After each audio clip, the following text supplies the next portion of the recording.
And with that, I am happy to answer or dodge any question you like.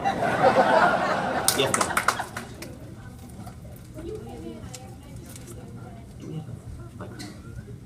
Here, ma'am, let me... You came in, I mentioned to you, Harry Reid was retiring without money.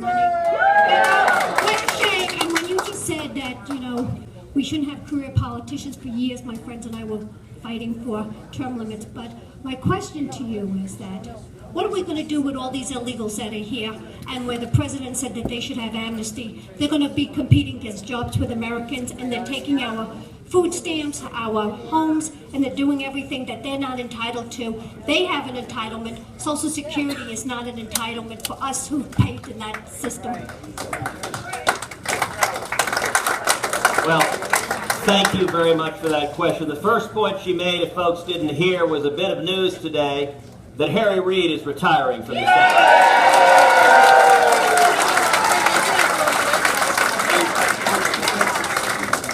In fact, I'll tell you, just a couple of months ago, I actually bumped into a janitor walking down the hall of the Capitol.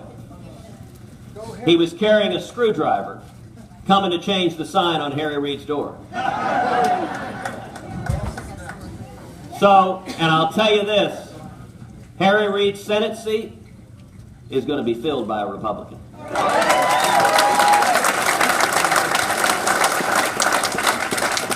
Now, this young lady's question was what to do about all of the people who are here illegally, and what to do about immigration. You know, I actually think there's a lot of agreement on immigration outside of Washington. Outside of Washington, there is overwhelming bipartisan agreement. Number one, that we have got to finally secure the border.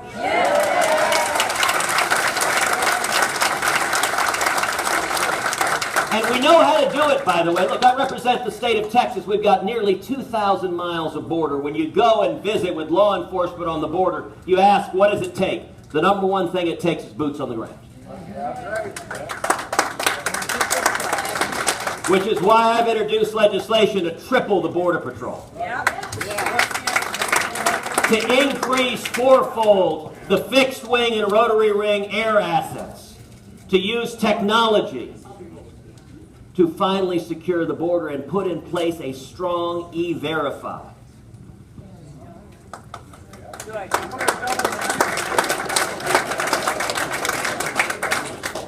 There's also overwhelming bipartisan agreement that amnesty is wrong.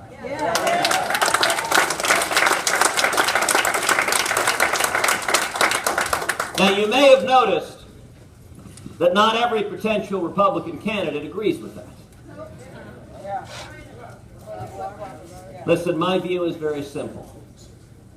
Amnesty is profoundly unfair to the millions of legal immigrants who followed the rules, who waited in line, and it is inconsistent with rule of law. And we need a president who will stand up and oppose amnesty.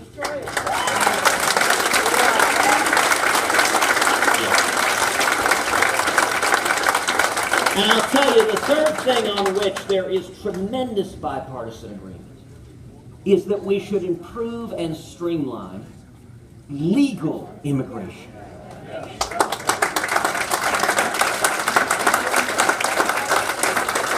That we should welcome and celebrate those who come here seeking a better country, following the rules. Americans by choice is what Reagan called them. That is a bipartisan agenda that Washington's not listening to. I just wanted to welcome you to Merrimack. I think there's 4 or 5 representatives that want to welcome you. They're all here today to see you. And I wanted to tell you that across the street at the corner is the grave of Matthew Thornton, who was one of the signers of the Declaration of Independence. Fantastic.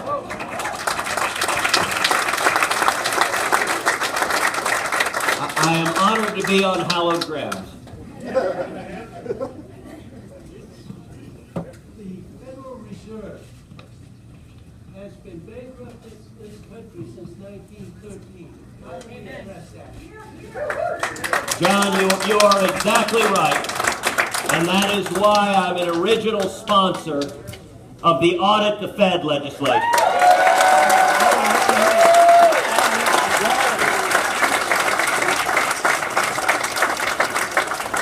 What the Fed is doing is profoundly dangerous. The Fed has been debasing our currency. And who benefits? Wall Street does great. But working men and women, retirees who save their whole lives, find their savings devalued. Single moms who are trying to provide for their kids, they go to the grocery store and suddenly the cost of hamburger or chicken or milk or eggs gets higher and higher and higher. Their electricity bills get higher and higher and higher. Their health insurance bills get higher and higher and higher. We need sound money. And we've got to rein in the Fed.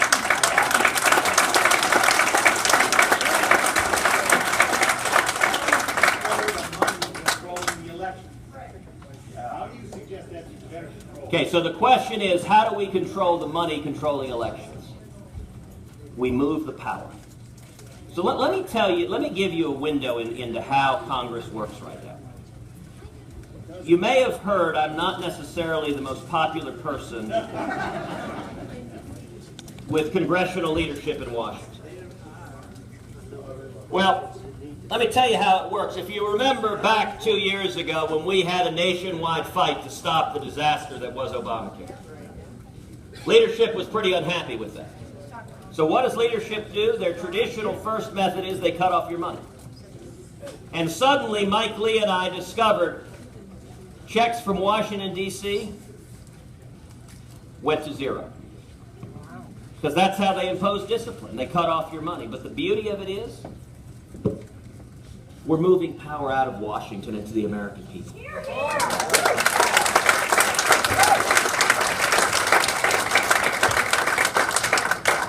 I'll tell you a story from when I ran for Senate in Texas.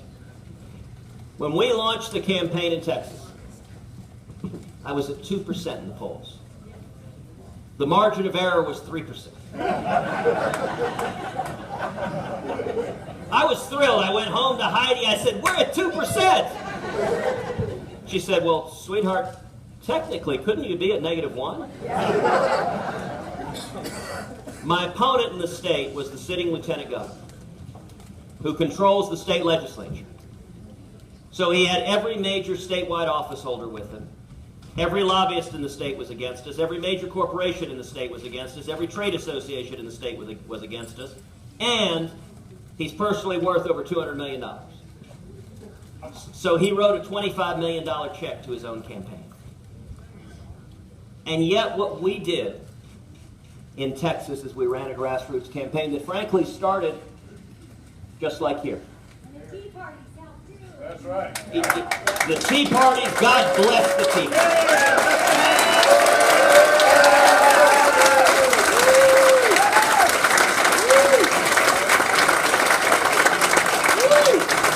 But it was a campaign that started at VFW halls, that started at Denny's and IHOPs all over the state, that started with Tea Party leaders and Republican women and young people and Hispanics and working men and women coming together.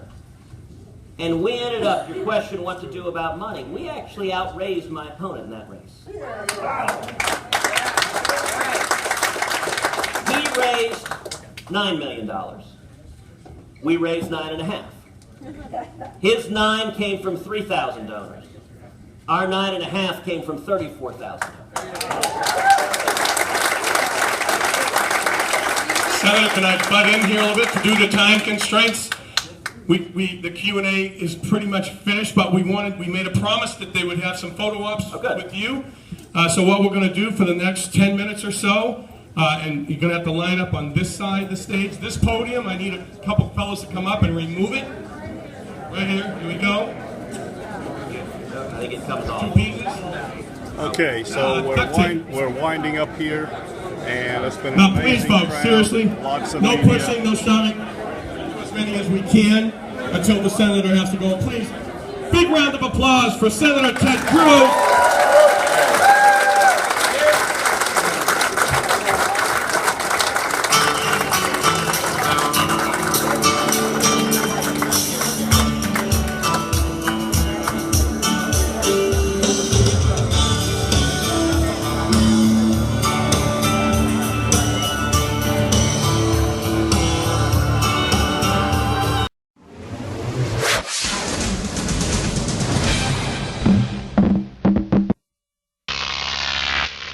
Croc TV.